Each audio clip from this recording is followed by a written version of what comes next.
Pour ne rien rater de nos programmes, n'oubliez pas de vous abonner à nos deux chaînes YouTube, le Média TV et le Média 24/7, et d'activer la cloche. Bonjour tout le monde et bienvenue pour un nouvel épisode de Les Indiscrets sur le Média, votre rendez-vous hebdomadaire politique avec Nils Wilke. Grâce à son carnet d'adresses sans égal et sa connaissance fine des acteurs politiques de tous bords, Nils nous permet d'armonter chaque semaine les coulisses et ce qui se trame dans la politique française et d'aller chasser les indiscrétions. Une émission permise grâce à votre soutien et face à la montée de l'extrême droite, le Média a encore plus besoin de vous. Alors soutenez notre projet Riposte, une campagne citoyenne cruciale pour bâtir une chaîne d'infos indépendante et populaire. Cette bataille pour la démocratie nous concerne tous, ça se passe dès maintenant sur campagne.lemediatv.fr. Mais tout de suite, c'est parti pour les indiscrets.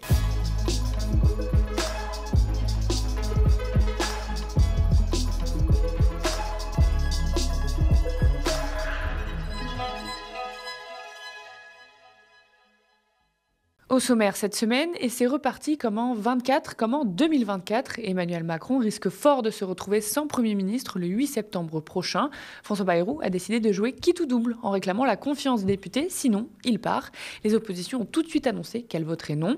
Emmanuel Macron, lui, affiche une confiance à toute épreuve, mais se retrouve à nouveau en première ligne. Nils a enquêté sur les enjeux et coulisses de cette rentrée politique hors norme. Et vous entendez ce silence ? C'est Marine Le Pen qui reste en retrait du tumulte politique, alors que le pays connaît une grave crise de gouvernance politique et une colère sociale qui devrait s'exprimer le 10 septembre dans les rues.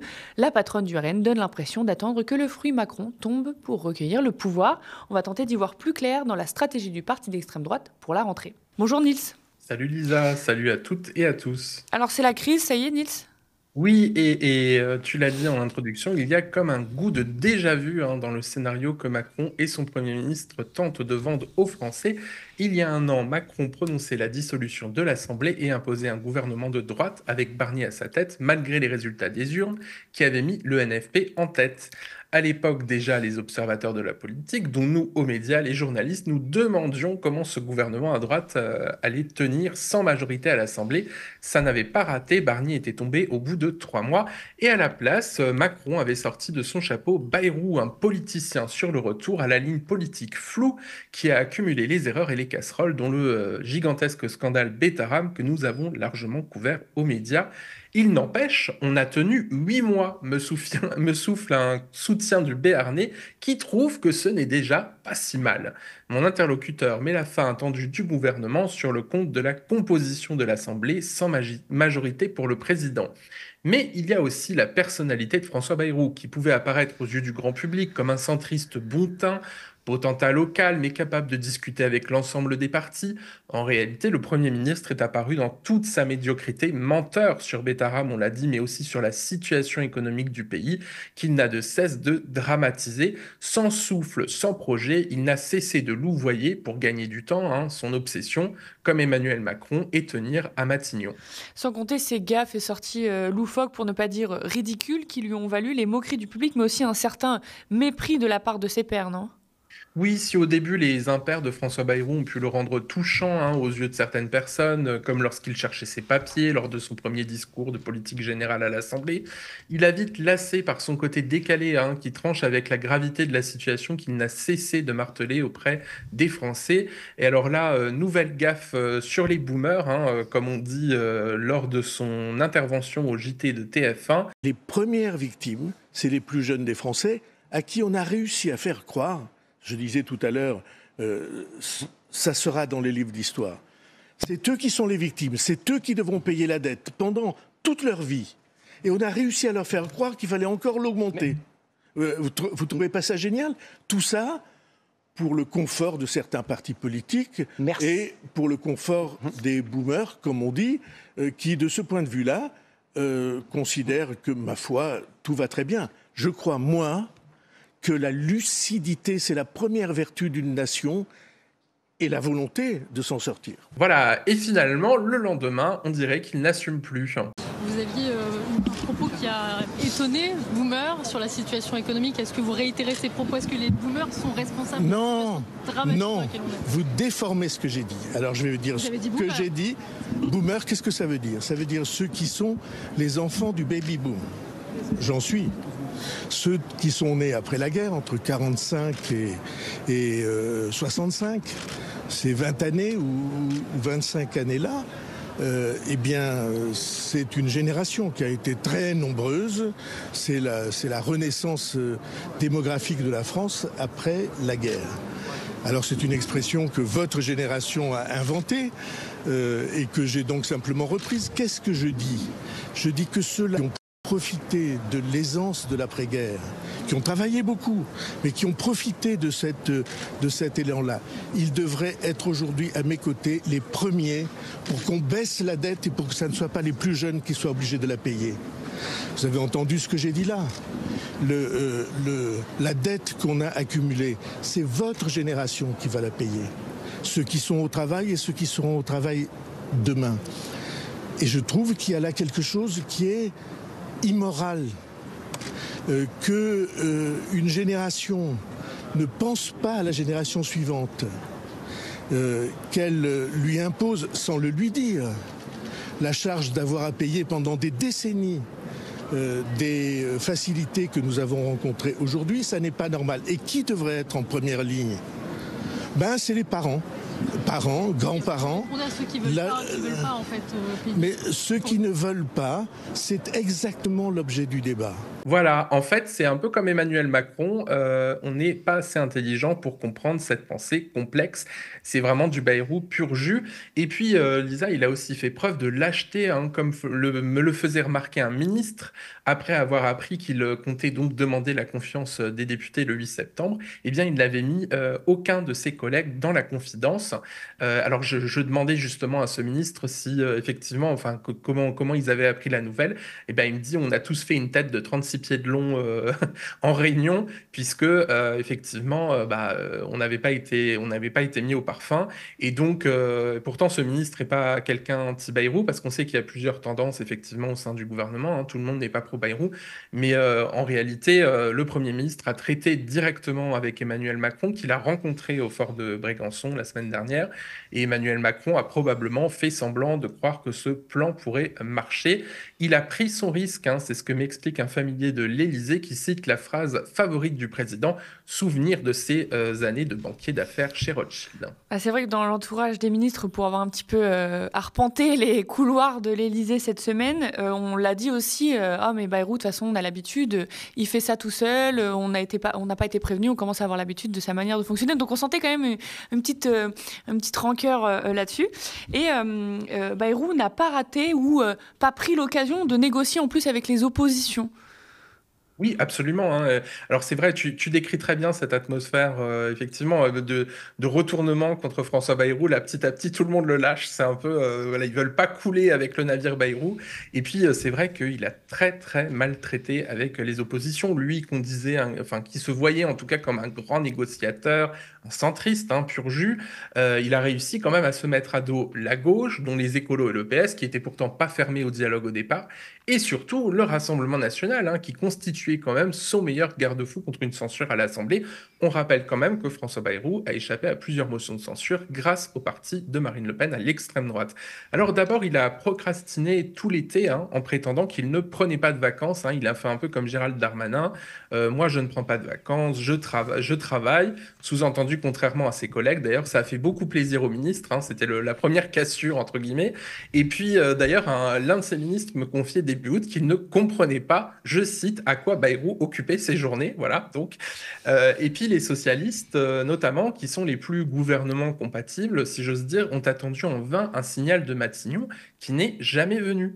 Mais en plus, François Bayrou les a accusés de ne pas avoir répondu à ses appels. C'était au direct du 20h de TF1 lundi, dont on a déjà vu un extrait assez maladroit de sa part. Autant te dire que ça n'a pas plu du tout aux oppositions. Regardez le coup de gueule de Marine Tondelier, la patronne des écolos. Bon, je vais en discuter, comme c'est toujours le cas avec les présidents de groupes parlementaires à l'Assemblée nationale, Cyril Châtelain, et au Sénat, Guillaume Gontard. Mais on va se dire les choses, on est déjà allé le voir 2 fois. On l'a écouté parler, on l'a entendu dire à Cyril Châtelain et à moi qu'on n'était pas encore nés, je sais pas quoi, donc on n'a rien compris. On lui a entendu quand on lui posait des questions sur les sujets environnementaux, qu'en fait il avait fait des pistes cyclables à Pau, donc tout allait bien se passer. Et au deuxième rendez-vous, il nous a quand même expliqué que l'acétamipride, il avait des preuves que c'était pas dangereux pour la santé. Et au-dessus de ses notes, il y avait des grands logos du ministère de l'Agriculture qui, comme chacun sait, est un expert en matière de santé. Ah ben non, c'est raté. Et donc voilà. Et là, quand j'entends dire à la télé, bon, là maintenant c'est sûr, je vais discuter. Il lui reste un compte à rebours de 12 jours. Pour tout vous dire, moi je pensais que ce soir il allait annoncer sa démission anticipée pour en finir, voilà, de ce fiasco. Non, lui il reste 12 jours. Alors là, je vais commencer à discuter. Alors qu'il a fait, il a attendu la fin de la session parlementaire pour faire des propositions qui sont inacceptables pour les Français, et il le sait. Il a fait ça ce jour-là pour pas qu'il y ait de débat parlementaire possible. Il attend juste avant le début de la reprise de la session parlementaire pour là mettre sa confiance en jeu en disant que c'est pas vraiment de la confiance, mais ça s'appelle un vote de confiance, mais c'est pas sur la confiance, on n'a rien compris. Et là, quand il se rend compte que tout le monde dit oui, nous on va répondre qu'on n'a pas confiance, voilà, on va voter contre. Alors, il dit attendez, là je vais vous recevoir. C'est un peu tard quand même. Et surtout en disant j'ai pas pu leur parler avant parce qu'ils étaient en vacances, c'est même insultant. Madame, et il dit du coup, votre scénario à vous, j'ai appelé tout le monde, moi il m'a pas contacté, je sais par les journalistes qui veulent me voir, et ça, vous voyez, il fait comme tout depuis le début, à l'envers. Voilà, alors évidemment, ça pose quand même un certain nombre de questions, et ça pose aussi un gros problème à Emmanuel Macron. Alors, il n'a évidemment aucun scrupule à être débarrassé de Bayrou, qu'il déteste. On rappelle quand même que François Bayrou s'est imposé à Matignon. C'était pas du tout le premier choix d'Emmanuel Macron. Alors évidemment, le président l'a appelé son ami en public la semaine dernière. Toi et moi, on sait ce que ça veut dire quand Emmanuel Macron commence à parler d'amitié concernant son Premier ministre. C'est comme Édouard Philippe, 2 mois après, il est mort politiquement, ou en tout cas, il est éjecté du gouvernement. Et le problème, c'est que Emmanuel Macron, si Bayrou, effectivement, n'obtient pas la confiance du Parlement, ce qui a l'air d'être en bonne voie, va se retrouver sans fusible, puisque le Premier ministre, quand même, à Matignon, est censé être le fusible du président, c'est-à-dire il prend les coups à sa place. Et là, Macron va se retrouver un petit peu à poil. Pour reprendre l'expression du célèbre conte d'Andersen, le roi est nu. Et preuve que la situation est grave, la dissolution n'est désormais plus écartée par le locataire de l'Élysée. Je pense que tu en as eu peut-être l'écho aussi lors de ton déplacement à l'Élysée après le Conseil des ministres, mais l'entourage effectivement d'Emmanuel Macron répète aux journalistes, il ne va pas se priver d'un pouvoir constitutionnel. Et même des Finel, comme Gérald Darmanin, évoquent désormais publiquement cette éventualité, c'est dire.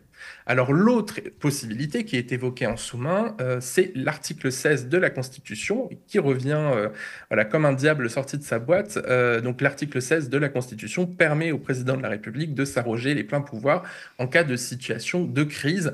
Alors évidemment, on n'en est pas encore là, mais n'oublions pas que l'année dernière, en 2024, quand le même scénario avait déjà été joué, le président avait fait venir à l'Élysée d'éminents constitutionnalistes et juristes. De mémoire, c'était le journal L'Opinion qui l'avait révélé, pour connaître les modalités de cet article, donc le fameux article 16, qui n'a pas été utilisé depuis De Gaulle en 1961, lors du putsch des généraux à Alger. Voilà, donc ça remonte quand même. En attendant, Macron, je cite, fait comme s'il avait encore la main, soupire l'un de ses anciens conseillers qui a gardé de bons contacts au château. Et d'ailleurs, Le Figaro relate que mardi soir, le président donc a réuni une 60aine de ses collaborateurs dans la salle des fêtes à l'Élysée pour vanter son bilan et les appeler à rester combatifs face à la situation politique. Et donc cet ancien conseiller me dit, on ne sait pas trop ce qui relève de l'inconscience ou de la méthode couée chez le chef de l'État. Et une autre mauvaise surprise pour Bayrou, c'est venu du Rassemblement national, c'est ton deuxième sujet. Et oui, puisque quelques heures après que Bayrou a annoncé qu'il allait se soumettre à un vote de confiance à l'Assemblée, le parti d'extrême droite a fait savoir qu'il ne la voterait pas, cette confiance. Parce que s'il s'était abstenu, le Premier ministre aurait pu atteindre le quorum nécessaire de voix, effectivement, pour se maintenir. Mais non, peu après, Marine Le Pen a précisé la position de son groupe qui votera, je cite, évidemment contre la confiance au gouvernement de François Bayrou. Voilà, on le voit s'afficher, ce fameux tweet. Alors ça, effectivement, effectivement, François Bayrou ne s'y attendait pas, et d'ailleurs pas plus qu'Emmanuel Macron, selon mes informations.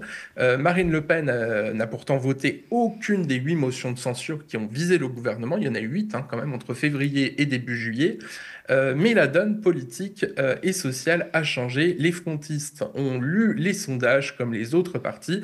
On rappelle que plus des 3/4 des Français sont contre Bayrou. Et puis, tu l'as dit en introduction, il y a ce fameux mouvement du 10 septembre, alors qui suscite une réaction mitigée au sein du Rassemblement national. On en a parlé pour préparer cette émission, puisque le Rassemblement national a fait savoir qu'il n'avait pas vocation, je cite, ni à être l'instigateur, ni l'organisateur de manifestations. Et d'ailleurs, il ne donnera pas officiellement de consignes à ses sympathisants. C'est ce qu'a assuré vendredi dernier la députée Edwige Diaz, qui est aussi vice-présidente du parti, à l'AFP. Et en fait, on peut dire que le RN se signale par un double discours sur les questions économiques et sociales. Le parti s'affiche comme un parti des petites gens, alors qu'il épouse en réalité une politique violemment antisociale. Alors, on sait que Bardella, dans ses discours, a déjà dénoncé le soi-disant assistanat concernant les prestations sociales. Le RN a aussi reculé sur le report de l'âge de départ à la retraite, puisqu'il a dit que c'était plus une priorité. Hier, d'ailleurs, il y avait la journée de rencontre entre les politiques et les grands patrons, c'était au MEDEF, effectivement, et on a vu Bardella qui a voulu donner des gages, effectivement, au patronat, avec ce petit laïus qui a beaucoup fait ricaner sur les réseaux sociaux. Regardez. Et moi, je pense que le problème dans notre pays, et l'un des indicateurs dont personne n'a parlé aujourd'hui, c'est que la productivité de l'économie française, entre 2017 et 2025, elle stagne. Et le sujet essentiel, c'est qu'il n'y a pas assez de gens qui, en quantité, travaillent dans notre pays. Il est anormal qu'alors que le premier emploi stable soit de 27 ans en Allemagne, qu'il soit de 23 ans en France. Il faut pousser les jeunes plus tôt sur le marché du travail. Il faut mettre en place le collège modulaire. C'est une erreur que de considérer que toute une classe d'âge, que toute une génération sur la réforme de l'assurance chômage doit être poussée vers des bacs plus 5 à l'université. Parce que la réponse aussi aux besoins de main-d'œuvre de nos entreprises, c'est de faire ce qui se fait en Allemagne ou en Suisse, c'est de mieux orienter plus tôt, plus jeune, et de revaloriser les métiers manuels. Voilà, et pour cause, Bardella n'a aucune expérience professionnelle autre que la rente politique, puisqu'il travaillait comme assistant parlementaire avant d'être élu. Et puis le RN reste ambigu dans ses intentions vis-à-vis du patronat, en s'opposant à une nouvelle réforme de l'assurance chômage, tout en faisant souffler le chaud et le froid autour de la flat tax, deux grands dossiers défendus évidemment bec et ongle par le patronat, comme l'a noté Libération aujourd'hui. Dans tous les cas, le journal note tout de même que cette année, le RN a été reçu, comme tous les autres partis, sur un pied d'égalité, alors qu'il était encore perçu comme un danger l'an passé par le patron de l'organisation. Décidément, le capitalisme se nourrit du fascisme. Et c'est un sujet qu'on a beaucoup parlé dans l'Instant Porcher, l'émission économique que je fais avec Thomas Porcher. On le sait très bien que l'extrême droite, c'est une escroquerie sur le plan économique. C'est un programme extrêmement libéral. Et on se rappelle aussi de Jordan Bardella qui avait soutenu Bernard Arnault en disant « Oh, il se lève plus tôt que ses salariés ». Donc, faut pas oublier ce genre de choses. Mais en tout cas, c'est vrai que l'attitude du RN, elle a un petit peu bousculé au niveau de l'État et d'Emmanuel Macron, non ? Oui, il y a eu un vrai désarroi à la tête de l'État. Et d'ailleurs, mes sources macronistes insistaient sur le coup de massue que représente ce volte-face du RN vis-à-vis de Bayrou et aussi vis-à-vis d'Emmanuel Macron. Le dernier conseil des ministres mercredi, auquel tu as assisté en tout cas à sa sortie, s'est déroulé dans une ambiance crépusculaire, selon un participant, avec, je cite, une intervention uniquement du président dans ses souvenirs de campagne. Donc ça commence à remonter. Et un Bayrou, je cite, très en retrait, comme s'il était déjà parti.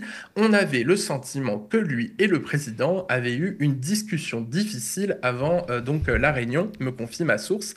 Et toi, alors Lisa, tu étais à l'Élysée mercredi, comme je l'ai dit. Est-ce que tu as pu glaner quelques infos ? Alors, à l'Élysée et dans l'entourage des ministres, on voit qu'ils essaient de garder la face, de dire c'est pas la fin, on est combatif, le fameux élément de langage que tu as rapporté d'Emmanuel Macron. Mais on sent la crise venir quand même. Bayrou, tu le disais, comptait sur l'abstention du RN et sur une négo avec le PS. Et ça a vraiment étonné en fait que les deux partis annoncent le non au vote de confiance aussi rapidement en fait. Ils pensaient qu'ils pourraient encore un petit peu négocier. C'était pas vraiment dans les plans.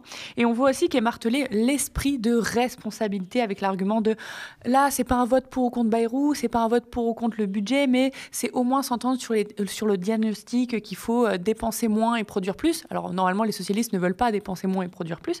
Et puis en coulisses, des ministres grognent un peu, vraiment sur l'attitude du PS jugée comme politicienne pour gagner des électeurs à l'approche des municipales. Je cite une ministre, le PS est censé être un parti de gouvernement. Et c'est là qu'un journaliste lui a dit peut-être qu'ils ont aussi quelques convictions politiques. Ça, je laisserai débattre les gens aux médias. Mais le président de la République, en fait, aurait dit que la situation est préoccupante financièrement, mais pas cata, en tout cas. Et autre info, la suppression des jours fériés, c'est pas le truc des Républicains, mais ils vont quand même voter, car il faut de la responsabilité. Donc voilà, au pouvoir, on s'étonne vraiment de l'attitude du PS et du RN, car je cite, la censure ou le vote sur le budget existe encore, même après le vote de confiance. Voilà un peu l'état d'esprit. Et ils nous ont promis qu'ils n'ont pas parlé du après 8 septembre. On n'en a pas parlé, on pense qu'au 8 septembre. Pour l'instant, on n'a pas parlé du après. Après, ça reste des promesses et des offres, donc on sait comment ça se passe. Oui, et puis surtout, l'ambiance n'est pas tout à fait, en coulisses, en tout cas, l'ambiance n'est pas tout à fait la même, et notamment chez les conseillers, puisque tu sais, nous journalistes, en général, on a des offs aussi, on a des dialogues avec les conseillers ministériels, donc c'est l'entourage en fait des ministres qui travaillent chacun Exactement. sur leur dossier thématique, et puis eux, en fait, clairement, sont déjà en train de préparer leur CV et de relancer leur chasse à l'emploi. Donc je sais pas si, voilà, en tout cas, si le discours officiel effectivement se veut volontariste et pas cata, pour reprendre les mots d'Emmanuel Macron, il y a quand même une atmosphère de fin de règne. Alors, désormais, effectivement, Marine Le Pen réclame, comme Mélenchon, une dissolution, voire une démission du président à terme. Alors, pourquoi? Eh bien, elle a l'espoir que celle-ci débouche sur la cohabitation avec elle ou Bardella à Matignon. Et donc, en ce cas, effectivement, le RN aurait déjà les clés du pouvoir avant 2027. Et puis, il y a peut-être une raison moins avouable à ce refus de voter la confiance à François Bayrou. Marine Le Pen, on le rappelle, a été condamnée à une peine d'inéligibilité, j'ai réussi à le dire, en première instance à l'issue de son procès sur l'affaire des emplois fictifs au Parlement européen. Pour le moment, théoriquement, elle ne peut plus se présenter à une nouvelle élection. Ça veut dire, là, si effectivement Macron dissout l'Assemblée et qu'on va tous devoir retourner dans l'isoloir comme l'année dernière, ça veut dire qu'elle ne pourra pas se représenter. Actuellement, effectivement, elle est députée. Alors, il se dit, dans le petit milieu politico-médiatique, que la patronne des députés RN pourrait tenter un coup de force juridique et politique en se présentant malgré tout à l'élection si Macron décidait de dissoudre l'Assemblée. C'est vrai que Marine Le Pen n'a jamais caché son intention de mettre au pas le Conseil constitutionnel, et puis elle s'en prend aussi régulièrement aux juridictions européennes, comme la Cour européenne des droits de l'homme.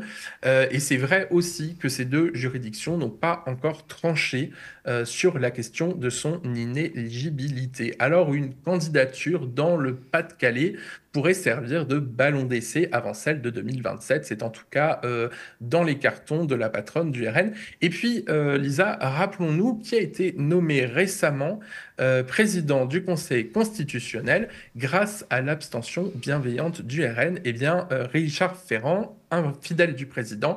Et à l'époque, l'attitude du RN avait fortement interrogé une partie de la classe politique, dont le défunt député LR, Olivier Marleix, qui avait parlé effectivement d'un deal secret entre Emmanuel Macron et Marine Le Pen.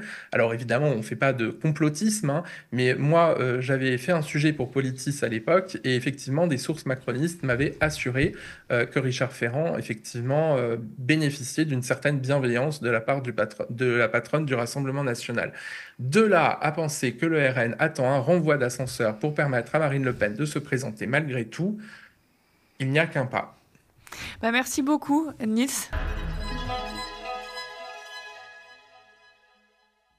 Et merci à vous, chez vous, d'avoir suivi cet épisode de Les Indiscrets. J'attire une dernière fois votre attention avant de se quitter. La situation politique est inédite, historique, et plus on le dit, plus c'est vrai.